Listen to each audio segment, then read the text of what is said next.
মাটি কাট ফির গাতে বালের কাম করবে মনে না লেবার নাই বাল নাই এলে তার না কি ভাল লাগে মিস্ত্রি মানুষ ডেইলি দিন একবার মশলা বানাও একবার মাটি কাট ফির গাতে বালের কাম করবে মনে না লেবার নাই বাল নাই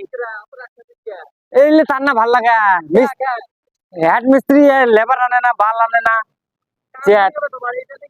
কাম এটা এটা হয় কাম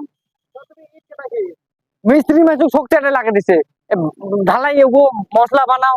ভাল লাগে নাকি লেতার নাই বাল এমন ঠিকাদারের কাম দেখছো না বুঝলে কি করবে ভাই এই বাল ধাইয়ে বলে এসে তাইয়ে বলে সকাল বলে মিস্ত্রি লেবার কিছু নেই সকালকে খাটায় গরুর মতন করে খাটায় আমরা বালা বুঝছি আমরা বানাচ্ছি এলা ফিরে ইউটিউবে দিচ্ছি ঠিকাদারটা এত ভালো নয় এই কাম করে না আমরা করছি সব ভিডিওটা বেশি শেয়ার করে দেন মিস্ত্রি মানুষ ভিডিও ভালো লাগলে মোর চ্যানেলটা সাবস্ক্রাইব করে দিবেন।